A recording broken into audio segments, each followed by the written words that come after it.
हमारे बीच बस वो दरार डालना चाहती है, गलतफहमी पैदा करना चाहती है। हैदर, अगर किसी को लगता है कि वो हमारे बीच में गलतफहमी पैदा कर सकते हैं तो उन्हें इस खुशफहमी में रहने दीजिए और हम सिर्फ खुश रहेंगे।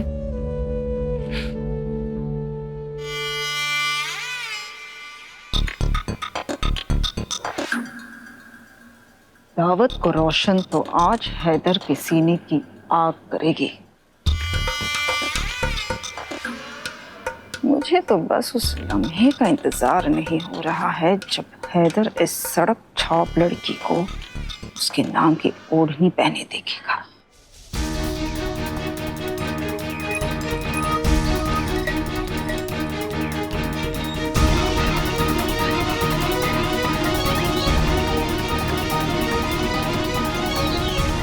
अल्लाह, अल्लाह, कौन है ये लड़की जो हैदर का नाम लिखा दुपट्टा ओढ़े घूम रही है?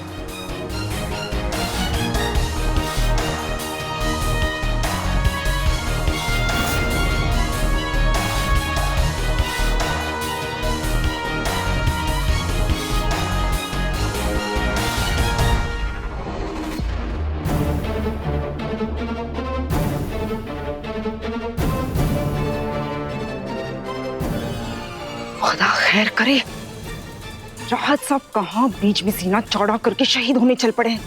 नहीं नहीं नहीं, एक साथ दो ड्रामे नहीं हो सकते, मुझे इसे रोकना पड़ेगा।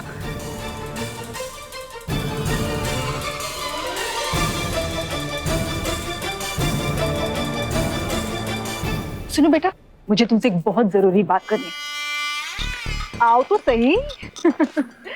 देखो बेटा, हमारे घर में ना इतनी खूबसूरत लड़कियां बिना काजल टीके के तो नहीं घूमती। Thank you. इधर आओ। या अल्लाह, माफ कर देना बेटा, वो बहुत ज्यादा लग गया। देखो बेटा, वहां पे ना बाथरूम है, तुम बेटा जाके साफ करना प्लीज। Ji sorry.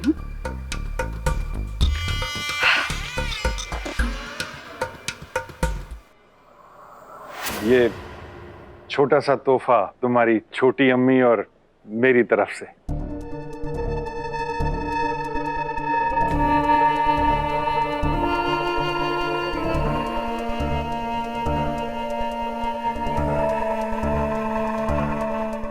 वैसे तो एक बाप को अपने बेटे को अच्छे वक्त का तोहफा देना चाहिए, पर खुदा ने मुझे इतनी हैसियत नहीं बख्शी, इसलिए फिलहाल ये वक्त बताने वाली घड़ियां दे रहा हूं।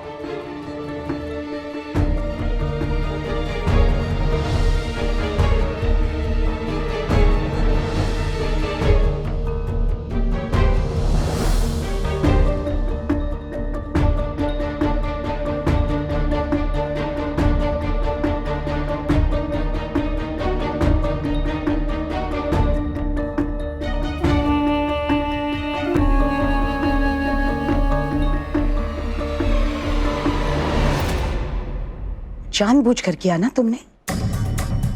तुम अच्छी तरह वाकिफ थे इस बात से कि हैदर राहत साहब के हाथों से कोई तोहफा कबूल नहीं करेगा।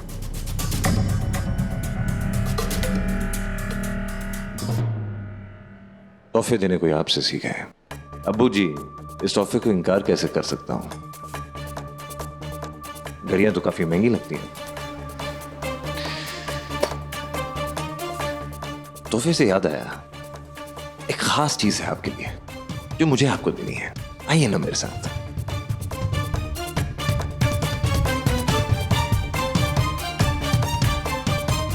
आइए ना, आइए।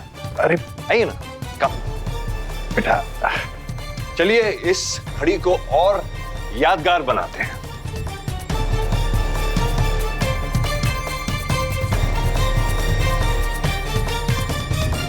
दुल्हन ताज्जुब हो रहा है मुझे। देखा तुमने, हैदर ने राहत साहब के हाथों से तोहफा कबूल किया और किस कदर मुस्कुराकर बात कर रहा है उनके साथ। नहीं अम्मी, जैसे आप सुकून समझ रही हैं वो तूफान से पहले की खामोशी है। आपने देखा नहीं, हैदर जो कभी अब्बू जी को अब्बू तक नहीं बोलते, उन्हें अब्बू जी कह रहे थे। मुझे लगता है कोई कहासुनी जरूर होने वाली है, हमें चलना चाहिए। अरे कोहिनूर हीरा के फिर से चोरी हो गया।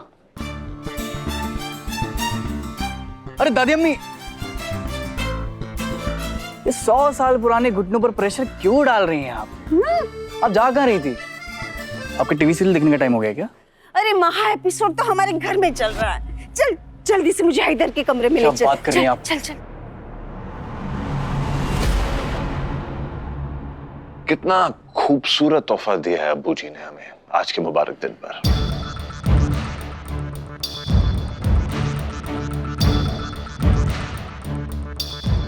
लेकिन फिर भी मन भरा नहीं, एक और तोहफा आपको देना पड़ेगा। अरे कैसी बातें कर रहे हो बेटा, जो मेरा है वो सब तुम्हारा ही तो है। आन बान या जान जो चाहे मांग लो। नहीं नहीं नहीं, नहीं आज नहीं। वो क्या है ना कि आपके जो घिसे पिटे शेर हैं आज के खास दिन को मामूली बना देते हैं। मैं बताता हूं ना आपको कि लम्हों को खास कैसे बनाया जाता है। हैदर,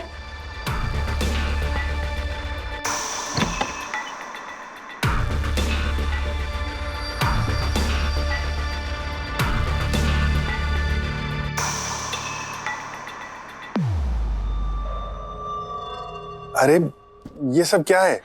हैदर, आज के दिन ये आपसी रंजिश। नहीं दुआ, आज तो मुझे नहीं टोकोगी। ये बात मेरे और राहत साहब के बीच की बात है। वो क्या है ना राहत साहब कि 20 साल पहले आप मेरी अम्मी को सालगिरह की मुबारकबाद देना पहली बार भूल गए थे, और उसके बाद ना तो वो याद रही आपको, ना कोई मुबारक दिन। तो लगभग सालगिरह और जन्मदिन को मिलाकर ये 40 गिफ्ट बनते हैं जो आपको खुद देने पड़ेंगे। आइए आपका कर्ज चुकाया जाए।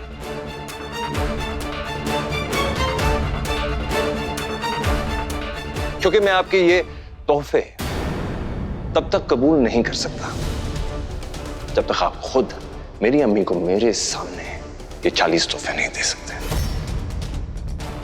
तो और ब्याज के तौर पर मेरी अम्मी की आंखों में आंखें डालकर वो हर एक तोहफा देंगे और उनसे माफी मांगेंगे। बोलिए है मंजूर?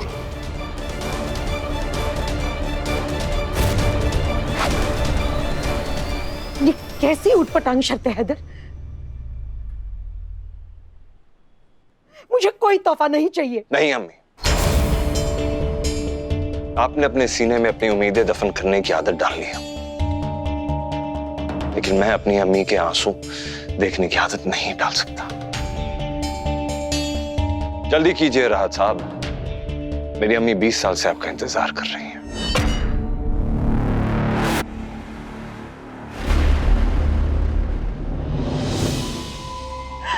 खुदा के लिए हैदर, खुदा के लिए इन्हें सबके सामने इस तरह से जलील तो मत करो हैदर, मत करो। मैं इनकी बेइज्जती नहीं देख सकती मैं। गुलनाज, इतने सालों में मेरे बेटे ने पहली बार मुझसे कोई फरमाइश की है। अगर इसे भी पूरा नहीं करूंगा तो अपनी ही आंखों में गिर जाऊंगा।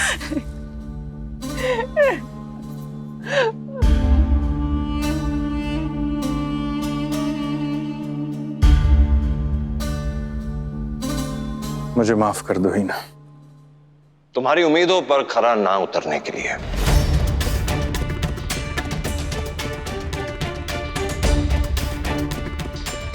तुम्हारी उम्मीदों पर खरा ना उतरने के लिए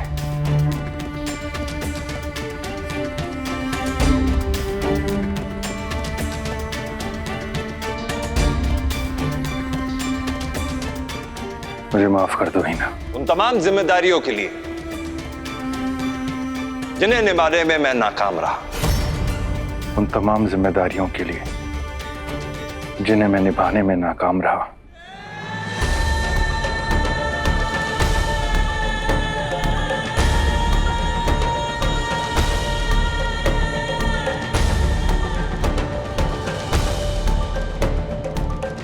मुझे माफ कर दो। उन तमाम आरजुओं के लिए जो मेरी वजह से अधूरी हैं। उन तमाम आरजुओं के लिए जो मेरी वजह से अधूरी रही।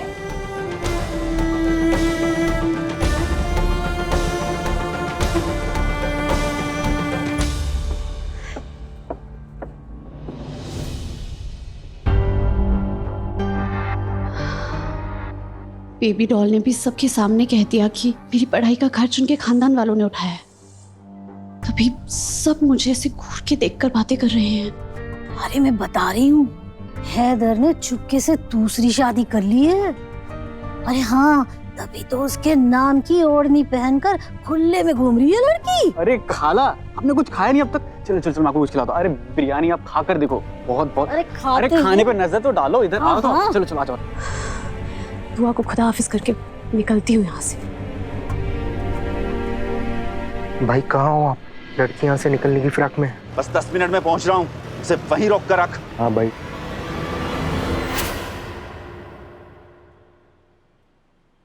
मुझे माफ कर दो रीना। तुम्हें माँ बाप दोनों की जिम्मेदारी उठाने पर मजबूर करने के लिए। तुम्हें माँ और बाप दोनों की जिम्मेदारी उठाने पर मजबूर करने के लिए।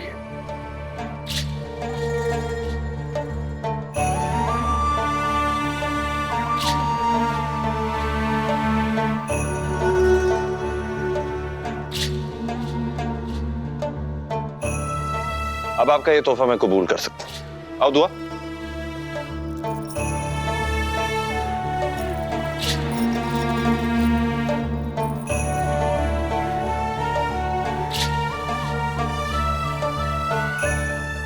अब वक्त सही हुआ है। सर, नीचे सारे मेहमान घर वालों का इंतजार कर रहे हैं। अरे चलो चलो, वरना बातों नहीं छोड़े। जुलेखा पड़ोस में जाकर न जाने कैसी कैसी कहानियां सुनाएगी। चलो चलो सब चलते हैं। चल बेटा।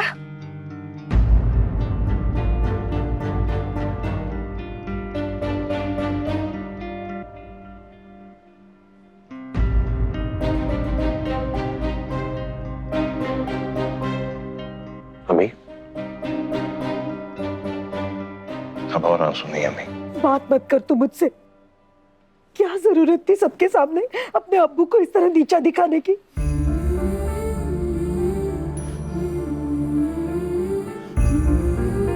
जो मैंने खोया है वो इस तरह उनकी बेइज्जती करके वापस तो नहीं हासिल होने वाला ना।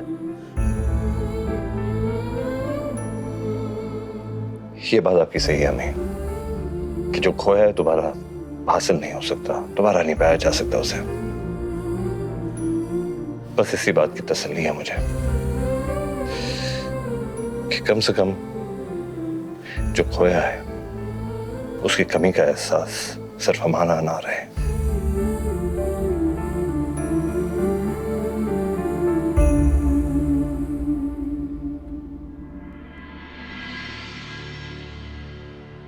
जिंदगी में हमेशा हम जो चाहते हैं वो हमें हासिल नहीं होता। समझदार इंसान वो होता है जो जिंदगी से समझौता करना जानता है। माँ के प्यार के आगे कैसी समझदारी अम्मी। मैं अपनी अम्मी की तकलीफ से समझौता नहीं कर पाऊंगा।